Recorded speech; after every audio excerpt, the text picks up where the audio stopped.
इस वीडियो में आप जापानी शाही परिवार को यात्रा करते हुए देख रहे हैं, लेकिन वे मर्सिडीज या कोई और लग्जरी कार क्यों नहीं इस्तेमाल कर रहे हैं? और आखिरकार ये कौन सी कार है जिसका वे उपयोग कर रहे हैं? यह सम्राट और माफिया की कार है, जापानियों द्वारा वर्तमान में बनाया गया सबसे बड़ा लग्जरी वाहन, दुनिया की एकमात्र टोयोटा V12, जापानी ऑटोमोटिव इंजीनियरिंग की चरम सीमा, जिसे यूं ही जापानी रोल्स रॉयस नहीं कहा जाता। सोचिए, एक ऐसी कार जिसमें उसकी बॉडी पर काम करने वाला हर कर्मचारी अपने हाथों के अनुसार बने औजारों का इस्तेमाल करता है। यह सब पूर्णता बनाए रखने के लिए किया जाता है। आपको अब तक बनाए गए सबसे बड़े और बेहतरीन टोयोटा की कहानी सुनाना निस्संदेह एक बड़ी जिम्मेदारी है। बहुत से लोग जापानी स्पोर्ट्स कारों के बारे में बात करते हैं, लेकिन कोई भी लग्जरी सेडान जापानी एग्जीक्यूटिव कारों के बारे में नहीं बताता। जब भी इस बारे में बात होती है, लोग अक्सर इन्फिनिटी की याद करते हैं, आजकल लेक्सस की भी, लेकिन कई और मॉडल भी थे। उदाहरण के लिए निसान फूगा, निसान सिमा, निसान प्रेसिडेंट जो पहला था, और मित्सुबिशी डिग्निटी। वैसे सिर्फ जापानी लग्जरी सेडान कारों पर वीडियो बनाना लायक होगा, लेकिन इस वीडियो की जो स्टार है वह आज भी बनाई जाती है। बहुत महंगी है और शायद आपके पास कभी नहीं होगी, क्योंकि इसे केवल जापान में ही बनाया जाता है। कम यूनिट्स बाहर जाती हैं, और ताकि आप इस कहानी को अच्छी तरह समझ सकें, इसमें बहुत सारे विवरण हैं। मैं पहले इसकी सबसे मैकेनिकल यानी तकनीकी हिस्से से शुरू करूंगा और फिर इसकी खासियतों और असेंबली के बारे में बताऊंगा। उससे पहले आपको ऐतिहासिक संदर्भ देना है। जापान को लग्जरी मॉडल्स की जरूरत क्यों थी और उन्होंने अपने खुद के मॉडल्स बनाने का फैसला क्यों किया? तो चलिए शुरू करते हैं, क्योंकि यह निश्चित रूप से उन बेहतरीन ऑटोमोटिव कहानियों में से एक है जिसे आप जानेंगे। द्वितीय विश्व युद्ध के बाद अमेरिकियों के सामने जापान को लेकर एक समस्या थी। ये जानते हुए कि उन्होंने नागासाकी और हिरोशिमा पर अपने बम गिराए थे, उन्हें डर था कि समय के साथ जापानियों के मन में उनके प्रति बदले की भावना पैदा हो सकती है, और इसके चलते देश का सैन्यकरण हो सकता था, जिससे वह भविष्य में अमेरिकी सुरक्षा के लिए एक समस्या बन सकता था। इसके अलावा अमेरिकियों को यह भी डर था कि अगर वे जापान को बिना किसी सहायता के छोड़ देते, तो इससे जापान अनिवार्य रूप से चीन के प्रभाव में आ सकता था, या इससे भी बुरा सोवियत संघ के पक्ष में चला जाता। ये एक बहुत बड़ी सिरदर्दी होती। कल्पना कीजिए, जापान जैसा देश सोवियतों के हाथों में चला जाता। इस तरह अमेरिकियों ने जापानियों के साथ समझौते करने का विकल्प चुना, जिसमें उन्होंने जापान को सुरक्षा और बड़े निवेश देने का वादा किया ताकि जापान का विकास हो सके। बदले में उनकी वफादारी अमेरिकी सरकार को मिले। तो फिर इन निवेशों ने परिणाम देना शुरू किया, जिससे जापान का तथाकथित आर्थिक चमत्कार हुआ। कंपनियां तेजी से बढ़ने लगीं और जल्द ही कंपनियों के निदेशकों, राजनेताओं और व्यापारियों की एक मध्यम और उच्च वर्ग की परत उभरने लगी। और जाहिर है कि वे भी अधिक परिष्कृत कारें चाहते थे। टोयोपेट क्राउन, टोयोटा कोरोना जैसी कारें सामने आने लगीं, लेकिन वास्तव में पहली असली जापानी लग्जरी कार 1965 में आई, जिसका नाम था निसन प्रेसिडेंट। लेकिन अगर आप इसे ध्यान से देखें तो पाएंगे कि इस पर अमेरिकी प्रभाव बहुत ज्यादा था। ये एक ऐसी कार लगती है जैसे इसे अमेरिका में डिजाइन किया गया हो, न कि जापान में। जापानियों के पास एक ऐसी लग्जरी कार की कमी थी जिसमें जापानी पहचान और प्रेरणा झलकती हो। इसी सोच के साथ टोयोटा सेंचुरी का जन्म हुआ। सेंचुरी का डिजाइन इंजीनियर केन्या नाकामुरा का था, जो टोयोटा में शामिल हुए थे, लेकिन मुख्य रूप से फैक्ट्रियों के मशीनरी को बेहतर बनाने, औजारों, प्रेस और अन्य उपकरणों के विकास में काम करते थे। उस समय टोयोटा अभी भी मुख्य रूप से व्यावसायिक वाहनों और हल्के ट्रकों पर केंद्रित थी, और नाकामुरा इस बात पर जोर देते थे कि उन्हें जापानी जनता के लिए पैसेंजर वाहनों में अधिक निवेश करना चाहिए। बहुत ज्यादा जोर देने के बाद आखिरकार टोयोटा के निदेशकों ने उन्हें पैसेंजर कारें विकसित करने की अनुमति दे दी, और इस तरह उन्होंने टोयोटा क्राउन 8 विकसित किया, जो सेंचुरी के लिए आधार बना। इसके बाद टोयोटा ने फैसला किया कि 1966 में, जो कि ब्रांड के संस्थापक साकिची टोयोडा के जन्म के 100 साल पूरे होने का वर्ष था, वे सेंचुरी लॉन्च करेंगे। सेंचुरी का अर्थ है सदी, और यह उनके संस्थापक को सम्मान देने का एक तरीका भी था। सेंचुरी की परियोजना इतनी अच्छी तरह से तैयार की गई थी कि वह 30 साल तक लगभग बिना किसी बदलाव के उत्पादन में रही। 1967 से 1977 तक इसमें केवल छोटे मोटे बदलाव हुए। पहली टोयोटा सेंचुरी 1967 लॉन्च हुई थी। उसमें 3.0 लीटर V8 इंजन था, जिसमें 150 हॉर्स पावर थे।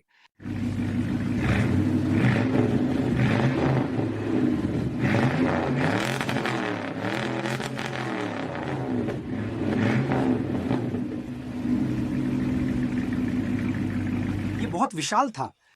तुलना के लिए वर्तमान फोर्ड फ्यूजन की लंबाई लगभग 4.87 मीटर है।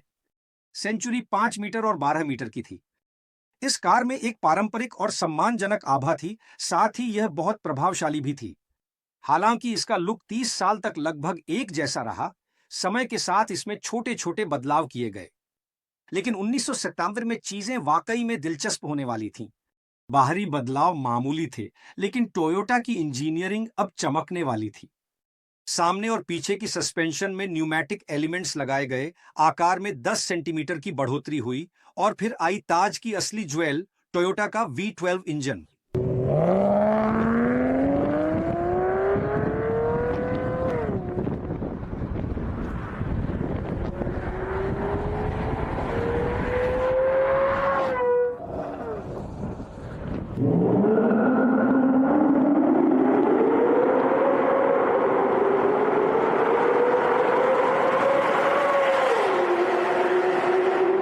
आज तक सेंचुरी ही एकमात्र कार है जिसमें यह इंजन लगाया गया, और इसका कारण भी सीधा है।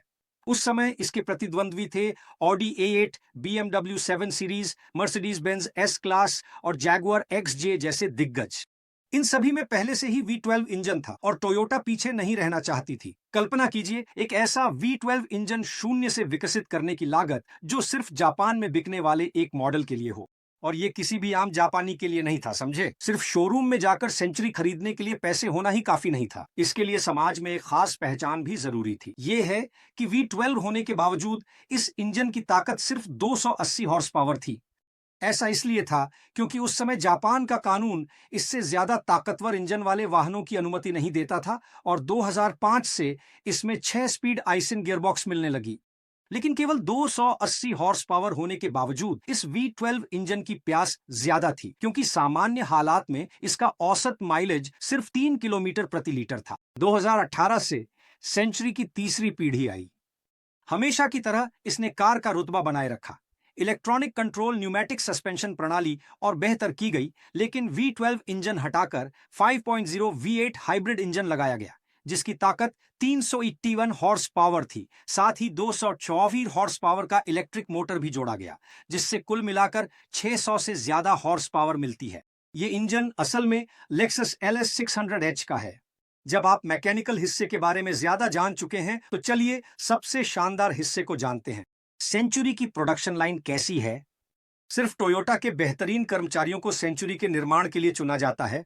यह एक ऐसी सावधानी और देखभाल है जो शायद ही आपको किसी और वाहन में देखने को मिलेगी। स्वाभाविक है कि आप जो भी सुरक्षा और आराम की सुविधाएं सोच सकते हैं, वे सभी सेंचुरी में मौजूद हैं, जिसमें सबसे प्रमुख आराम की विशेषता इसकी न्यूमैटिक सस्पेंशन है, जो बेहद मुलायम सवारी की अनुमति देती है।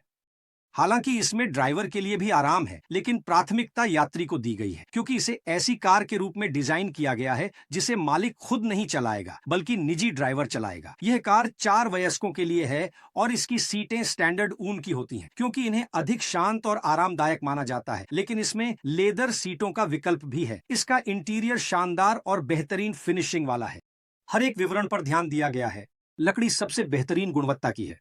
हर कार के अंदर इस्तेमाल की गई लकड़ी हमेशा एक ही पेड़ से ली जाती है, ताकि रंगों के शेड्स में कोई फर्क न हो। सब कुछ पूरी तरह से संरेखित है।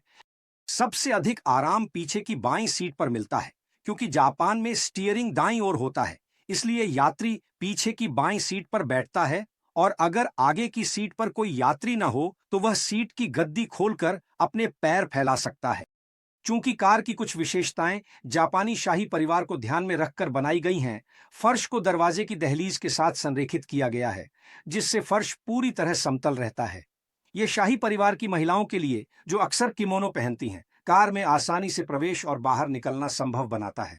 सीट को भी ऐसी स्थिति में डिजाइन किया गया है कि अखबार पढ़ना आसान हो, क्योंकि सम्राट की रोजाना अखबार पढ़ने की आदत है, और इसके अलावा पारंपरिक जापानी पर्दा भी मौजूद है। ध्वनि इंसुलेशन बिल्कुल परिपूर्ण है, जिसमें शोर रद्द करने की प्रणाली भी शामिल है, और यहां तक कि टायर भी इसी उद्देश्य के लिए डिजाइन किए गए हैं। यह सब कुछ एक हाइब्रिड इंजन और CVT गियरबॉक्स के साथ मिलकर यात्रा को बेहद शांत बनाता है। यहाँ तक कि जो लोग इस कार में सफर कर चुके हैं, उनका कहना है कि दुनिया में इससे भी ज्यादा शांत कार केवल रोल्स रॉयस है। पीछे बैठने वाले यात्री के लिए एक टीवी भी उपलब्ध है। जब आप बीच का आर्मरेस्ट नीचे करते हैं तो एक श्रृंखला में बटन दिखाई देते हैं।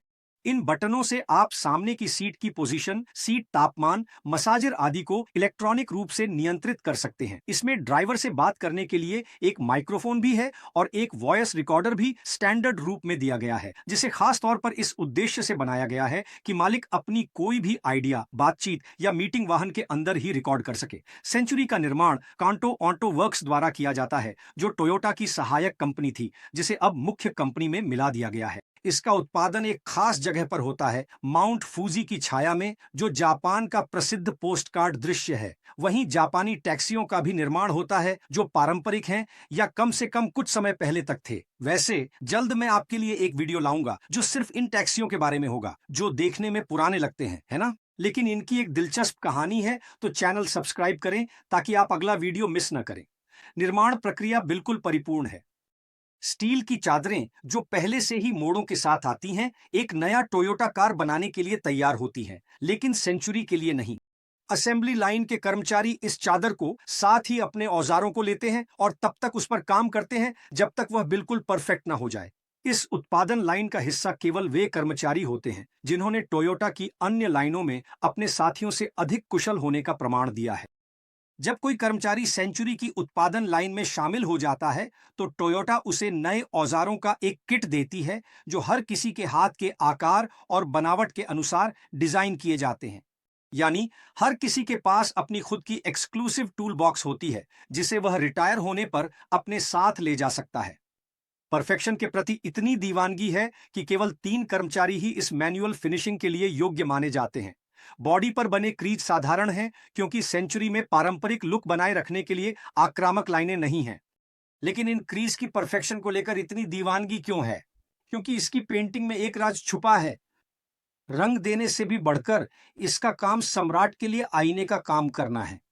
मूल रूप से जब जापानी सम्राट कार से उतरते हैं और दरवाजा बंद किया जाता है, तो सी पिलर को इतनी परफेक्टली पॉलिश और अलाइन किया जाना चाहिए कि वे उसमें खुद को देख सकें और अपनी पोशाक की जांच कर सकें कि सब कुछ ठीक है या नहीं। वे या शाही परिवार का कोई भी अन्य सदस्य। सेंचुरी जब यह काले उरुशी रंग में होता है, तो इसे एक ऐसी तकनीक से रंगा जाता है जिसकी उम्र 9000 साल से भी ज्यादा है, जिसमें हर एक लेयर को 4 घंटे तक गीले सैंड पेपर से घिसा जाता है। सिर्फ पेंटिंग में ही इस कार को 40 घंटे से ज्यादा का समय लगता है, और इसमें टोयोटा और लेक्सस के पारंपरिक मॉडलों की तुलना में कई ज्यादा लेयर लगाई जाती है। और इसमें कोई हाई टेक्नोलॉजी नहीं है, ये सारा काम हाथ से किया जाता है। इतना सब होने के बाद एक निरीक्षण होता है, जिसमें सूक्ष्मतम खामियों तक का पता लगाना जरूरी होता है। हर वाहन के पास उसकी जीवनी के साथ एक किताब होती है, जिसे अ सेंचुरी हिस्ट्री बुक कहा जाता है। प्रक्रिया के हर चरण को मैन्युफैक्चरिंग लाइन के जिम्मेदार व्यक्ति द्वारा चिह्नित और हस्ताक्षरित किया जाता है, ताकि हर सेंचुरी का एक रिकॉर्ड फैक्ट्री में मौजूद रहे। यहाँ तक कि जो गाड़ियां सालों से सड़कों पर हैं, उनके बारे में भी फैक्ट्री में यह दर्ज है कि वे कब, कैसे और किसके द्वारा बनाई गई थी। फीनिक्स, जो वाहन के कई हिस्सों में मौजूद है, जापानी शाही परिवार का प्रतीक है। लेकिन इसकी प्रतिष्ठा ने जापान की एक और तरह की अभिजात वर्ग को भी आकर्षित किया है। इसीलिए अगर आप जापान में हैं और कोई टोयोटा सेंचुरी देखते हैं, तो एहतियात के तौर पर दूरी बनाए रखें। आखिरी चीज जो आप चाहेंगे, वह है जापानी माफिया याकूजा के किसी बॉस की कार से टकराना, जिन्हें ये मॉडल भी बहुत पसंद है। 40 साल तक निसान प्रिंस रॉयल का इस्तेमाल करने के बाद 2006 में जापानी शाही परिवार ने अपनी कार बदलने का फैसला किया। शाही परिवार के पास इन वाहनों के 4 या 5 मॉडल हैं, जिनमें पारंपरिक संस्करण, लिमोजीन और एक अंतिम यात्रा के लिए अनुकूलित कार शामिल है। इस समय आप सोच रहे होंगे, आखिर कौन पागल होगा जो मर्सिडीज की कीमत पर टोयोटा खरीदेगा? और यही तो सबसे दिलचस्प बात है। थोड़ा सोचिए, है ना? दिखावा हर संस्कृति में अच्छी नजर से नहीं देखा जाता। जापान एक ऐसा देश है जो मेहनत को बहुत महत्व देता है, और टोयोटा का कहना है कि सेंचुरी के मालिक वे लोग हैं जो कड़ी मेहनत करके अपनी जगह तक पहुंचे हैं। सेंचुरी रखना सिर्फ पैसे होने का प्रतीक नहीं है, बल्कि यह दिखाता है कि आपने बहुत मेहनत की है और अपनी स्थिति खुद हासिल की है। क्या आप जानते हैं, जब किसी के पास इतना पैसा होता है कि उसे किसी को कुछ साबित करने की जरूरत नहीं रहती? कुछ ऐसा ही है। वह व्यक्ति इतनी ऊंचाई पर होता है कि उसके लिए शान और शौकत आम बात हो जाती है और वह चाहता है कि उसकी मेहनत एक पारंपरिक वाहन में झलके जिसे जापानी हाथों ने इतनी बारीकी से बनाया हो। इसी वजह से सेंचुरी की जापान के बाहर केवल 100 से थोड़ी अधिक यूनिट्स ही बिकी हैं, क्योंकि जापान के बाहर लोग आमतौर पर सेंचुरी और मेहनत के इस संबंध को समझ नहीं पाते और वे सेंचुरी जैसी कार को लग्जरी से नहीं जोड़ते, जैसे कि मर्सिडीज क्लास एस या BMW सीरीज 7 को जोड़ते हैं। हालांकि आज टोयोटा का कहना है कि इस कार की बिक्री पर कोई प्रतिबंध नहीं है, लेकिन पहले इसे उन्हीं लोगों को बेचा जाता था जो समाज में प्रतिष्ठित माने जाते थे और जिनकी कारोबारी दुनिया में साख थी। यह बड़ी कंपनियों के उच्च अधिकारियों और मालिकों का परिवहन साधन था। हैरानी की बात है कि इस्तेमाल किया हुआ सेंचुरी खरीदना महंगा नहीं है। ऐसा इसलिए है क्योंकि कम लोग इस मॉडल के इस्तेमाल किए संस्करण में दिलचस्पी रखते हैं। इसे बनाए रखना महंगा है, इसका ईंधन खर्च ज्यादा है, जापान की सड़ियां संकरी होती हैं, जिससे इस कार को चलाना थकाऊ हो जाता है। दिलचस्प बात यह है कि इसकी पेंटिंग प्रक्रिया के कारण इसे खुले में नहीं छोड़ा जा सकता। पेंटिंग खराब न हो इसलिए देखभाल और गैराज चाहिए। फिर भी यह अपनी प्रतिष्ठा बनाए रखता है। इसी वजह से कई माफिया सदस्य इस कार से मिलने वाले सम्मान और अधिकार चाहते हैं और जिनके पास देखभाल के संसाधन हैं, इसे इस्तेमालशुदा खरीदते हैं। आज के समय में नई सेंचुरी की कीमत लगभग 2 करोड़ येन के आसपास है। सीधे रूपांतरण में यह लगभग 8 लाख रियाल के आसपास होगी। आपकी जानकारी के लिए बता दूं, जापान में एक BMW 320 की कीमत लगभग 2.5 लाख के आसपास होती है। इससे आप अंदाजा लगा सकते हैं कि यह कार कितनी महंगी है।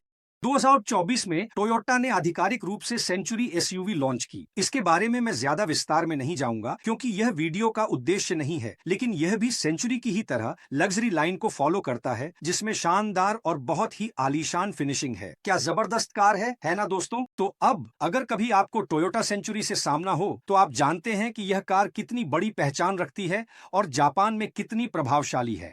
अगर आपको यह वीडियो पसंद आया हो तो कमेंट करें, इसे अपने दोस्त के साथ शेयर करें जो कारों के शौकीन हैं और चैनल के बाकी वीडियो देखना ना भूलें। धन्यवाद, अगली बार मिलते हैं।